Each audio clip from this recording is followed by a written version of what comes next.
Tahun 2019 tuh kan lumayan intens ya Betul. pemilunya ya, karena juga banyak kejadian-kejadian juga yang tidak diduga gitu kan. Apalagi waktu itu di depan kantor Bawaslu juga sempat Iya. tidak ada kejadian gitu kan. Dan baca betul sebuah konten itu dari awal sampai akhir. Jadi intinya saring sebelum sharing. Saring sebelum sharing. Betul.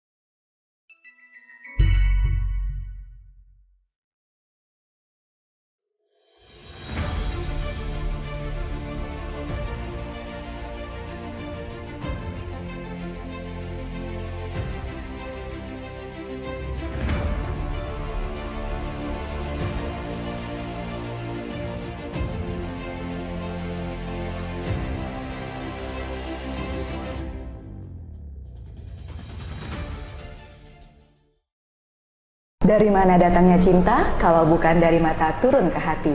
Bersama saya Mas Ayu Fitria di podcast Bawaslu RI. Halo sahabat Bawaslu RI, berjumpa kembali dengan saya Mas Ayu Fitria. Kali ini podcast Bawaslu RI kembali mengudara. Gimana kabarnya? Semoga selalu sehat dan penuh cinta. Nah, ngomongin soal cinta, baru saja kita merayakan Hari Penuh Cinta. Nah, tapi sahabat Bawaslu tahu nggak sih kalau di 14 Februari kemarin merupakan pertanda 1 tahun menuju pemilu kita. Nah, tepatnya di pemilu 2024 besok akan dilaksanakan pada tanggal 14 Februari 2024. Jadi diingat ya. Nah, kali ini kita kedatangan tamu sangat spesial, yaitu dari Meta Indonesia telah hadir membersamai kita, yaitu Kak Karissa Sawaldi. Selamat siang, Kak. Selamat siang. Sehat ya, Kak ya?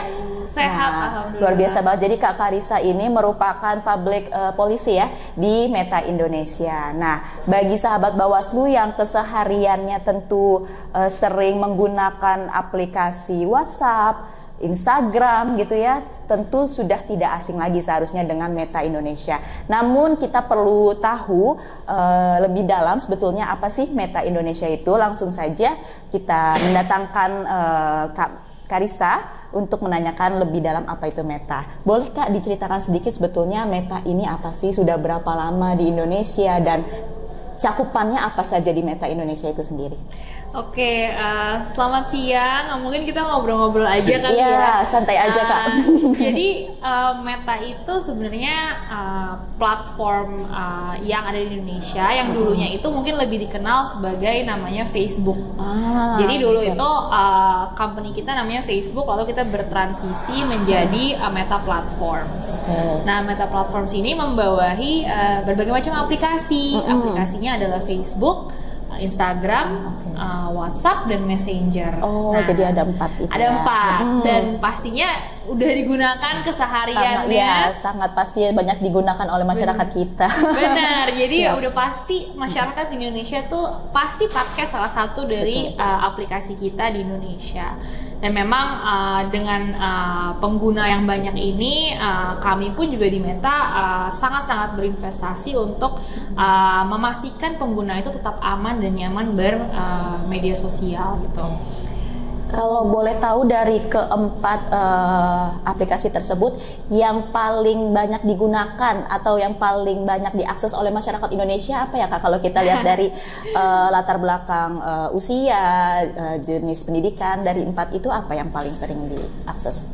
Sebenarnya mungkin kalau buat Indonesia tuh Facebook, Instagram, dan WhatsApp ya, tiga-tiganya tuh masih digunakan dengan banyak lah di Indonesia. Contohnya mungkin kalau Facebook gitu, Facebook tuh lebih dipakai di kota-kota dan provinsi-provinsi yang lebih kecil gitu misalkan. Jadi biasanya tuh Facebook itu mungkin disetarakan seperti search engine kali ya kalau di daerah gitu, karena orang tuh masih lihat dan nyari informasi di Facebook group, Facebook pages. Nah, itu mungkin makanya kenapa penggunaan Facebook itu masih besar di wilayah-wilayah terpencil Indonesia. Tapi kalau Instagram sebenarnya banyak digunakan oleh berbagai kalangan ya. Terutama mungkin sekarang kita mungkin banyak sebut Gen Z kali ya.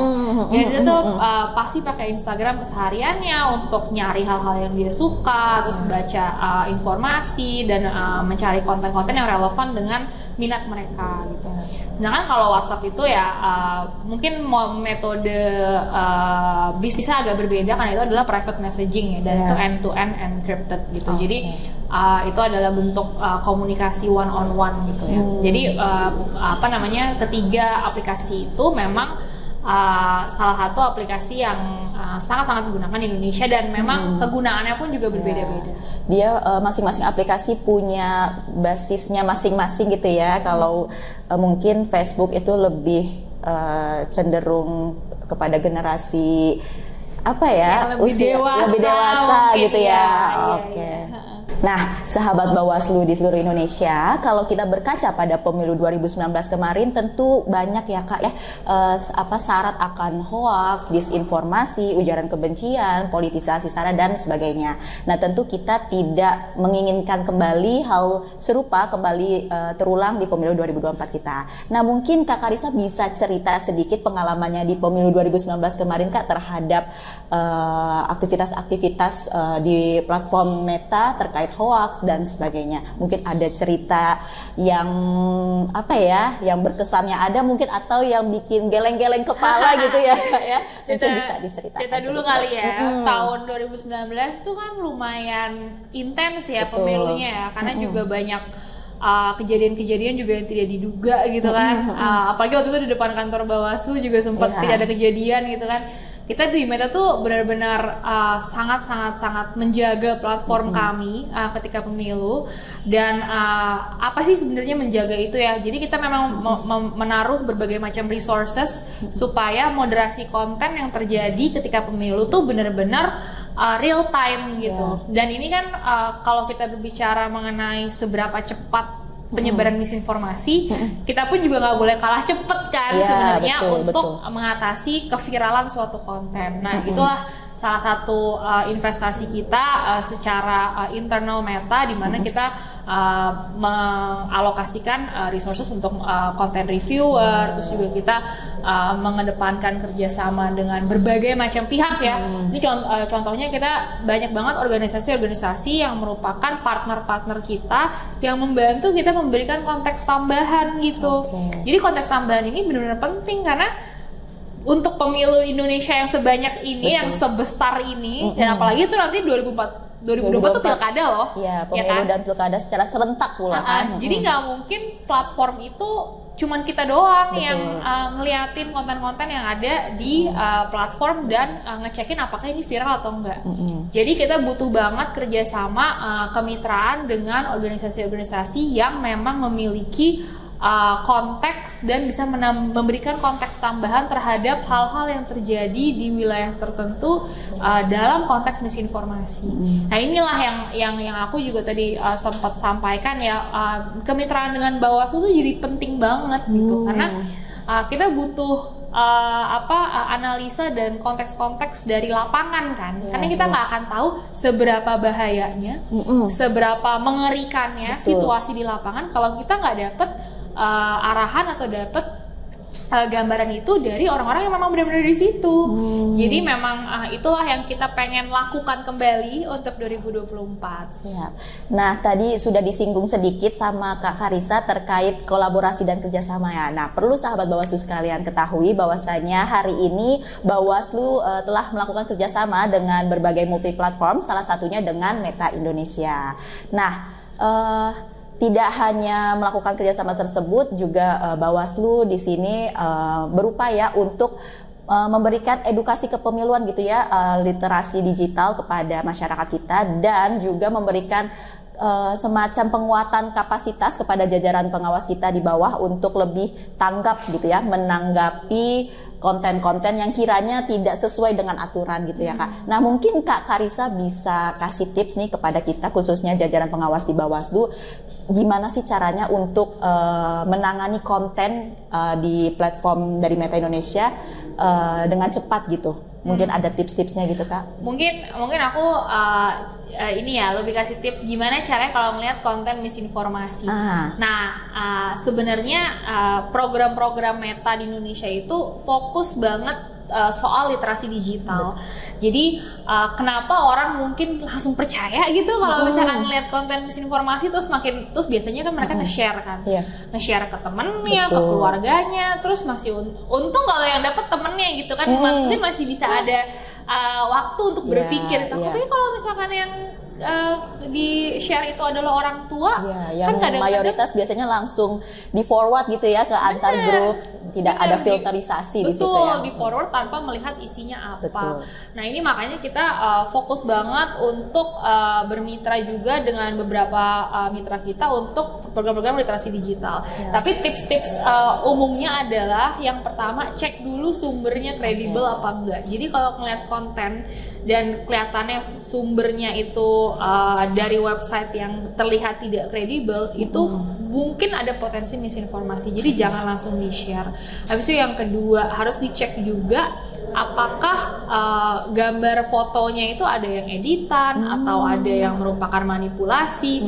Nah itu kalau misalkan keaslian foto juga tidak bisa dipastikan, itu mungkin ada potensi misinformasi. Terus juga kita harus cek dan baca betul sebuah konten itu dari awal sampai akhir. Jadi jangan cuma ngambil judul, kadang judulnya kan dari judul suka terprovokasi gitu kan masyarakat kita ya. Judulnya aja atau mungkin yang bagian caps lock-nya aja yang dibaca gitu. Nah itu salah satu hal-hal yang membuat kita terkecoh kan sebagai pengguna, pembaca konten gitu. Jadi kita harus benar-benar cek banget konten tersebut komponennya apa aja. Nah ketika kita itu namanya mengexercise critical thinking ya, berpikir kritis, itu pasti kita akan tahu gitu ini konten tuh sebuah hoax atau bukan sih gitu. Jadi kalau saya boleh beri kesimpulan, saring sebelum sharing gitu ya. Betul. Nah jadi sahabat Bawaslu, tentu sangat penting bagi kita ketika kita mendapatkan suatu informasi tidak langsung ditelan bulat-bulat gitu ya. Tapi perlu tahan dulu. Perlu ditahan dulu nih, kita baca dulu selami lebih dalam apakah berita tersebut betul atau tidak. Jadi intinya saring sebelum sharing. Saring sebelum sharing. Betul. Nah terakhir nih Kak Karissa mungkin bisa kasih semangat gitu ya untuk jajaran pengawas kita khususnya di Bawaslu menghadapi pemilu 2024, khususnya menangani berita-berita disinformasi, hoax dan sebagainya. Boleh Kak?